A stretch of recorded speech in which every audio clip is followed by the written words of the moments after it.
অবিশ্বাসীদের চোখে পর্দা পড়ে গেল। নবী করিম সাল্লাল্লাহু আলাইহি ওয়াসাল্লাম তাদের সবার সামনে নিয়ে নিরাপদে বেরিয়ে এলেন। মক্কাকে উদ্দেশ্য করে বললেন, মক্কা, তুমি এই পৃথিবীর বুকে সবচেয়ে পবিত্র শহর।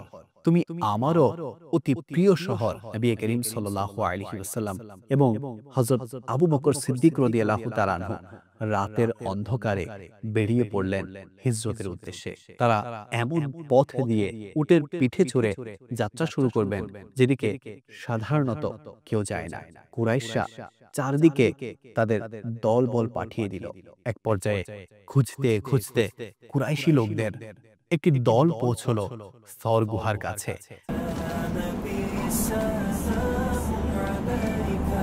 আসসালামু আলাইকুম ওয়া রাহমাতুল্লাহি ওয়া বারাকাতুহু। দর্শকবৃন্দ, দেখছেন ওয়েব সিরিজ প্রিয় নবী সাল্লাল্লাহু আলাইহি ওয়াসাল্লামের হিজরত। ওয়েব সিরিজের ৬ষ্ঠ এপিসোডে আপনাদেরকে জানাই মোবারকবাদ। প্রিয় নবী সাল্লাল্লাহু আলাইহি ওয়াসাল্লামকে হত্যা এবং ইসলামকে একেবারেই নির্মূল করে দেয়া আবু জাহালের এই ধূর্ত প্রস্তাবে সবাই রাজি হয়ে গেল। আর সাথে সাথে প্রত্যেক গোত্র থেকে একজনকে নির্ধারণ করে সেই রাতেই তারা হামলার প্রস্তুতি নিল। এদিকে জিব্রাইল আলাইহিস সালাম আল্লাহর হুকুমে নবী করিম সাল্লাল্লাহু আলাইহি ওয়াসাল্লামের নিকট এই ষড়যন্ত্রের সংবাদ পৌঁছে দিয়ে বললেন, এখনই আপনি হিজরতের উদ্দেশ্যে যাত্রা করুন। অবিশ্বাসীদের অধ্যত্বপূর্ণ তরবারি যখন চারপাশ থেকে ঘিরে ধরল, সেখান থেকে বের হওয়া যখন অসম্ভব, হযরত আলী রাদিয়াল্লাহু তাআলা আনহুকে তারই বিছানায় চাদর মুড়ি দিয়ে রেখে সূরা ইয়াসিন পড়তে পড়তে ঘর থেকে বের হয়ে এলেন নবী করিম সাল্লাল্লাহু আলাইহি ওয়াসাল্লাম। আল্লাহ তাআলার আদেশে অবিশ্বাসীদের চোখে পর্দা পড়ে গেল। নবী করিম সাল্লাল্লাহু আলাইহি ওয়াসাল্লাম তাদের সবার সামনে দিয়ে নিরাপদে বেরিয়ে এলেন। তাদের প্রত্যেকের চেহারায় ধুলো ছিটিয়ে তাদের চূড়ান্তভাবে অপমান করে মধ্যরাতে তিনি সাল্লাল্লাহু আলাইহি ওয়াসাল্লাম হাজোরা নামক স্থানের পাশে দাঁড়ালেন। অতঃপর তিনি সাল্লাল্লাহু আলাইহি ওয়াসাল্লাম শেষবারের মতো ফিরে তাকালেন প্রিয় শহর মক্কার দিকে। মক্কাকে উদ্দেশ্য করে বললেন, মক্কা, তুমি এই পৃথিবীর বুকে সবচেয়ে পবিত্র শহর। তুমি আমারও অতি প্রিয় শহর। আমার জনপদের মানুষ যদি আমাকে বের করে না দিত, আমি কোনোদিনও তোমাকে ছেড়ে যেতাম না। হযরত আবু বকর সিদ্দিক রাদিয়াল্লাহু তাআলা আনহু প্রথম থেকে অবগত ছিলেন। সুতরাং তিনিও ওই স্থানে চলে এলেন। আল্লাহ তাআলার প্রতি ভরসা করে নবী করিম সাল্লাল্লাহু আলাইহি ওয়াসাল্লাম এবং হযরত আবু বকর সিদ্দিক রাদিয়াল্লাহু তাআলা আনহু রাতের অন্ধকারে বেরিয়ে পড়লেন হিজরতের উদ্দেশ্যে। যেহেতু হিজরতের গন্তব্য ছিল মদিনা, স্বভাবতই হিজরতের উদ্দেশ্যে মদিনার পথ ধরেই যাওয়ার কথা। আর কুরাইশরাও তাদের পিছু নেবে। কিন্তু নবী করিম সাল্লাল্লাহু আলাইহি ওয়াসাল্লাম এবং সিদ্দিক আকবর রাদিয়াল্লাহু তাআলা আনহু মদিনার সম্পূর্ণ উল্টো দিকে যাত্রা শুরু করলেন। উদ্দেশ্য ছিল তারা এমন পথ দিয়ে উটের পিঠে চড়ে যাত্রা শুরু করবেন যেদিকে সাধারণত কেউ যায় না।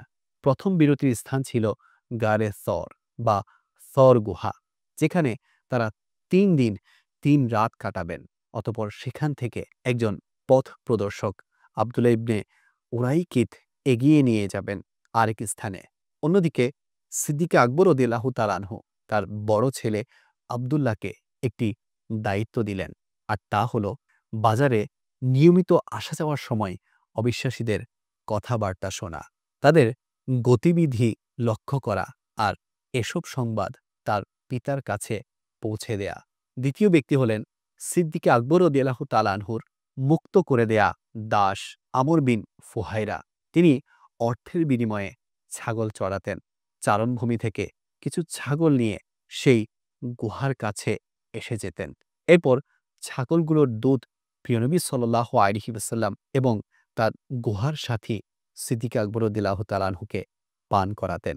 নবী করিম সাল্লাল্লাহু আলাইহি ওয়াসাল্লামকে হত্যার চেষ্টা যখন ব্যর্থ হল, তখন কুরাইশরা চারদিকে তাদের দলবল পাঠিয়ে দিল। এক পর্যায়ে খুঁজতে খুঁজতে কুরাইশি লোকদের একটি দল পৌঁছল সওর গুহার কাছে। আবু জাহেল সহ সকলেই গুহার আশেপাশে তন্ন তন্ন করে খুঁজতে লাগল।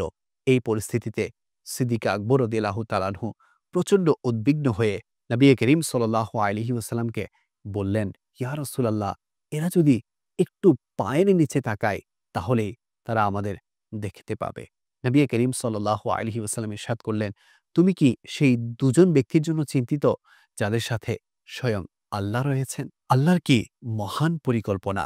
শত্রুরা সব তন্ন তন্ন করে খুঁজেও আল্লাহর রহমতে সেই গুহার নিচে তাকালো না।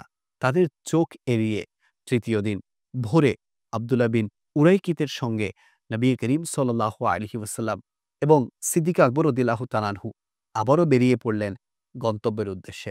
সাধারণ রাস্তা ছেড়ে সমুদ্র উপকূল ধরে অপরিচিত রাস্তা দিয়ে এগিয়ে চললেন।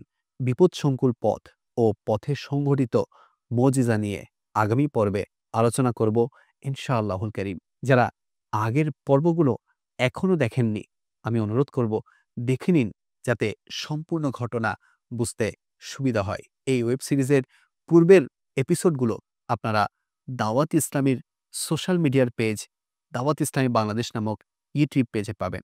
ইনশাআল্লাহুল কারীম ওয়েব সিরিজের ৭ম এপিসোড নিয়ে শীঘ্রই হাজির হব আপনাদের সামনে। ইনশাআল্লাহুল কারীম।